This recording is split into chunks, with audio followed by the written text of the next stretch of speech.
غیر تحقیق مواد کی نشر و اشاعت یہ انتہائی غلط عنصر ہے۔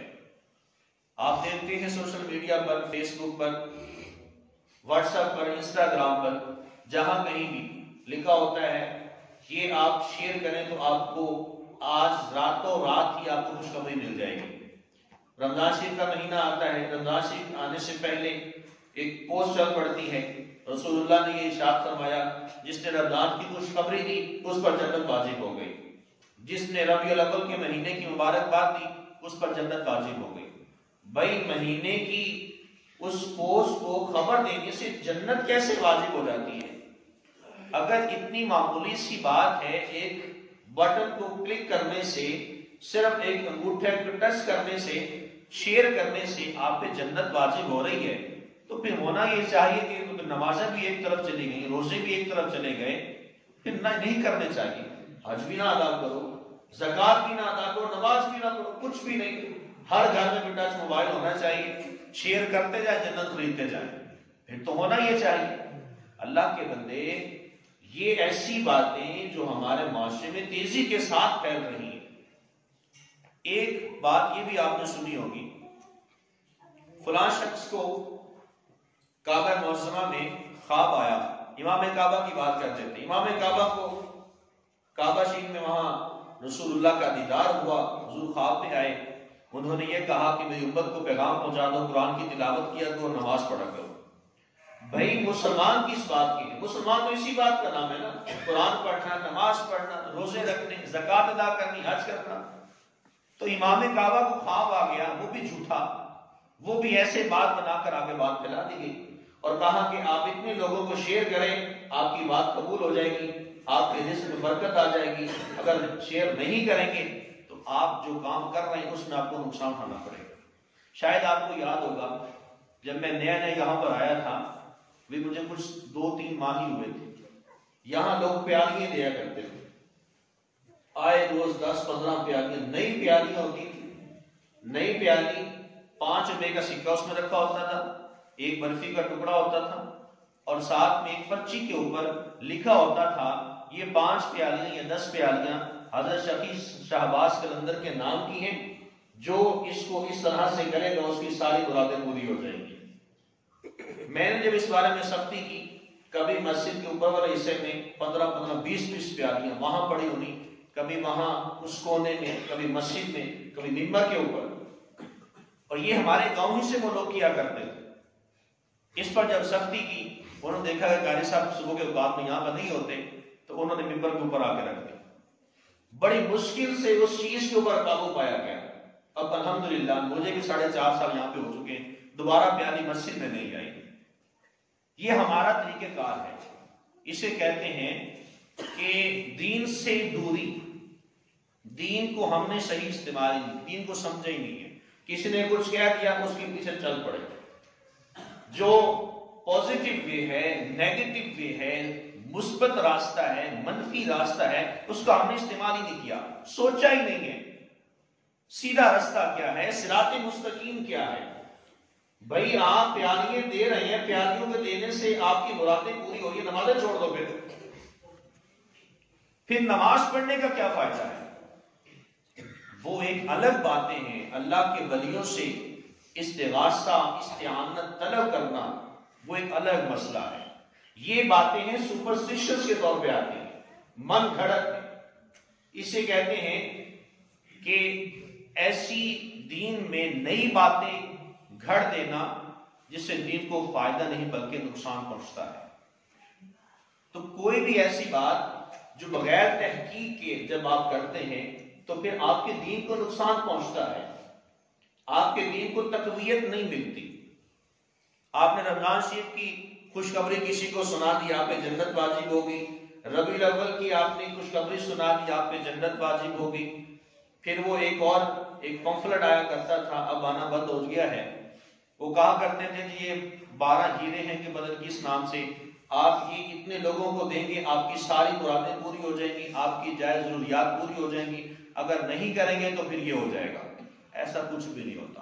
جب آپ کا یقین قرآن کے اوپر ہوگا، احادیث کے اوپر آپ کا یقین ہوگا، پھر آپ کبھی بھی جسے کہتے ہیں نا کہ ڈاما ڈول ہونا، وہ آپ کبھی بھی نہیں ہوگا۔ انسان اس وقت تذبذب کا شکار ہوتا ہے جب وہ شریعت کو سمجھتا ہی نہیں ہے، جب اس نے علماء کی صحبت کو اختیار نہیں کیا ہوتا، علماء کی باتیں نہیں سنی ہوتی، قرآن کے احکامات کو نہیں سنا ہوتا، احادیث کو نہیں سنا ہوتا، صحابہ کرام کی زندگیوں کو نہیں سمجھا ہوتا، پھر انسان کے اوپر ایسی باتیں اس کی زندگی کا حصہ بن جاتی ہیں۔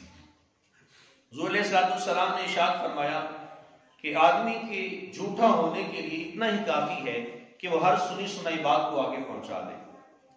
کسی سے سن لیا، اس بات کو آگے پہنچا دیا، بھئی اس بات کا تعلق شریعت کے ساتھ ہے ہی نہیں، اپنی طرح سے بات بنا کر کہہ دینا کہ یہ رسول اللہ نے بات کہی ہے، یہ رسول اللہ پر بہتان ہے۔ مجھے چھوٹی سی بات بھی بتائیے، آپ میرے بارے میں یا آپ کے بارے میں یا آپ کے والد محترم کے بارے میں کوئی شخص ایسے کہہ دیا تمہارے ابا جی نے یہ بات کہی تھی، لیکن آپ کے ابا جی نے بات کہی بھی نہیں، آپ کو غصہ لگے گا، مجھے غصہ لگے گا، یار میرے والد صاحب نے یہ بات ہی نہیں کہی۔ پھر یہ شخص کہہ رہا ہے تمہارے والد صاحب نے یہ بات کہی ہے، یہ سامنے غصہ تو آئے گا، یقینی طور پہ آئے گا۔ تو ہم جب رسول اللہ کی بات کر رہے ہیں کہ رسول اللہ نے یہ کہا ہے، تو کیا رسول اللہ کو برا نہیں لگے گا کہ میرا نبی ہے، میرے اوپر وہ بات کر رہا ہے جو میں نے بات کہی نہیں ہے؟ بخاری شریف کی حدیث مبارکہ ہے، نبی کریم علیہ الصلوۃ والتسلیم نے ارشاد فرمایا من کذب علی متعمدا فلیتبوأ مقعدہ من النار، جس شخص نے جان بوجھ کر مجھ پہ جھوٹ باندھا، جان بوجھ کر میری طرف جھوٹی بات کو منسوخ کیا، اس کو چاہیے کہ اپنا ٹھکانہ جہنم میں بنا لے۔ یہ رسول اللہ کی حدیث ہے اور بخاری شریف کی ہے۔ قرآن مجید فرقان حمید کے بعد حدیث کے اعتبار سے سب سے بڑی کتاب، مستند معتبر کتاب، وہ بخاری شریف ہے۔ بخاری میں یہ حدیث موجود ہے، جس نے جان بوجھ کر میرے اوپر جھوٹ باندھا، افترا باندھا، اس کو چاہیے کہ اپنا ٹھکانہ جہنم میں بنا لے۔ حضور نبی کریم صلی اللہ علیہ وسلم، آپ کی تعلیمات ہم سے یہ تقاضا کرتی ہیں کہ جب بھی کسی بات کو آگے پہنچائیں تو اس بات کی تحقیق کرنا ہمارے لیے ضروری ہے۔ تو سوشل میڈیا کے ذریعے سے یہ بات بہت تیزی کے ساتھ پھیلتی ہوئی ہمیں نظر آتی ہے۔ اسی طرح سے سوشل میڈیا کے ذریعے سے منفی استعمال پر وعید وہ کیا ہے؟ مثال کے طور پر آپ کوئی فیس بک کے ذریعے سے کوئی گانا شیئر کر دیتے ہیں، شیئر کا بٹن دبا دیا، وہ گانا شیئر ہو گیا، اس میں آپ گواہ بنے، آپ نے اس کی تشہیر کروائی، آپ کا ووٹ اس میں شامل ہے، آپ نے اس بات کو آگے پھیلا دیا، اب آپ کا انتقال ہو جاتا ہے۔ وہ گانا، وہ غلط ویڈیو جب تک وہ فیس بک پر اور نیٹ پر موجود رہے گی، آپ کے نامہ اعمال میں اس کا گناہ لکھا جاتا رہے گا۔ اگر آپ نے کسی نعت کو شیئر کر دیا ہے، کسی نعت کی آپ نے تشہیر کر دی ہے، نعت کو آپ نے پھیلا دیا ہے، کسی عالم کی گفتگو کو سن کر اس کو آگے پھیلا دیا ہے، آپ کا انتقال ہو جاتا ہے۔ جب تک وہ ویڈیو، وہ نعت شریف کی ویڈیو، وہ عالم دین کی گفتگو، وہ فقہی مسئلہ وہ وائرل ہوتا رہے گا، پھیلتا رہے گا، اس وقت تک آپ کے نامہ اعمال میں ثواب لکھا جاتا رہے گا۔ سنیے آقا کریم علیہ السلام کی حدیث مبارک، پھر سوچئے۔ حضور علیہ السلام نے ارشاد فرمایا جس شخص نے مسلمانوں میں کسی نیک طریقے کی ابتدا کی، کوئی بھی نیک طریقہ شروع کیا اور اس پر دوسرے لوگوں نے عمل بھی کیا، تو اس شخص کے اس نیک طریقے کو، نئے طریقے کو شروع کرنے میں اس کے نامہ اعمال میں بھی ان سب کا ثواب درج کیا جائے گا۔ ایک بندے نے وہ نیک عمل شروع کیا، لیکن اس پر عمل کرنے والے 100 بندے ہیں، ان 100 بندوں کا ثواب اس ایک شخص کے نامہ اعمال میں لکھا جاتا رہے گا، اس لیے کہ عمل نیک ہے۔ اور جس شخص نے کسی برے عمل کی ابتدا کی، اس پر جتنے لوگوں نے وہ عمل کیا، ان سب کا گناہ بھی اس ایک شخص کو ملتا رہے گا۔ اب اسی طرح سے قتل کا مقدمہ ہے، وہ سب سے پہلے جو قتل ہوا تھا، آج کل کے دور میں تب سے لے کر اب تک، اور جب تک قیامت برپا ہونی ہے، تب تک جو بھی قتل کرتا ہے اس قتل کا ثواب وہ پہلے قتل کرنے والے کو ملتا ہے۔ اسی طرح سے زمانہ جاہلیت میں بچیوں کو زندہ درگور کر دیا جاتا تھا، بچیوں کو زندہ دفنا دیا جاتا تھا، اور رسول اللہ صلی اللہ علیہ وسلم آپ نے ارشاد فرمایا کہ میدان محشر میں حقوق اللہ میں سب سے پہلا سوال نماز کا ہوگا، جبکہ حقوق العباد میں سب سے پہلا مقدمہ اور سب سے پہلا سوال وہ قتل کا ہوگا، اور قتل میں بھی سب سے پہلا مقدمہ وہ لایا جائے گا جب زمانہ جاہلیت میں بچیوں کو زندہ درگور کیا جاتا تھا۔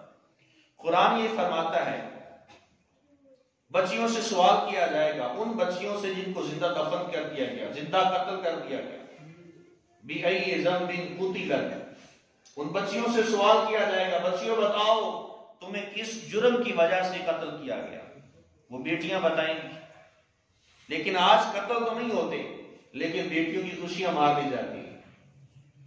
آج قتل نہیں ہوتے، لیکن بیٹیوں کو ان کا جینا حرام کر دیا جاتا ہے۔ پچھلے جمعہ مبارک میں جو میں نے وراثت کے حوالے سے مسائل آپ کے سامنے رکھے تھے، اسی کا تتمہ آج کی بھی بات ہے کہ اپنی بیٹیوں کو صرف دعائیں ہی نہ دو بلکہ وراثت میں سے بھی حصہ دو تاکہ عبادات قبول ہو جائیں۔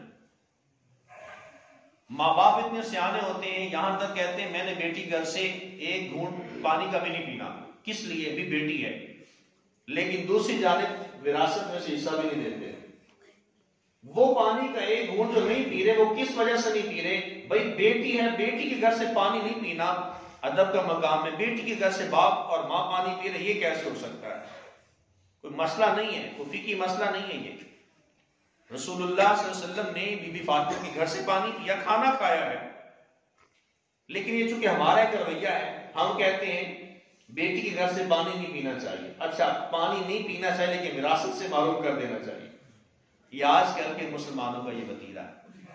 تو آج کل میں بیٹیوں کا قتل نہیں کیا جاتا، لیکن بیٹیوں کی خوشیوں کا قتل ضرور کیا جاتا ہے، بیٹیوں کے ارمانوں پر قتل ضرور کیا جاتا ہے، ان کے ارمانوں پر ڈاکے ضرور ڈالے جاتے ہیں۔ بہنوں کو آج قتل نہیں کیا جاتا، لیکن بہنوں کی خوشیوں پر ڈاکے ضرور ڈالے جاتے ہیں۔ تو آقا کریم علیہ الصلوۃ والتسلیم نے ارشاد فرمایا کہ جس شخص نے کسی غلط کام کی ابتدا کی، اس پر جتنے لوگ عمل کریں گے ان سب کا گناہ بھی اس شخص کے نامہ اعمال میں لکھا جائے گا جس نے گناہ کی ابتدا کی۔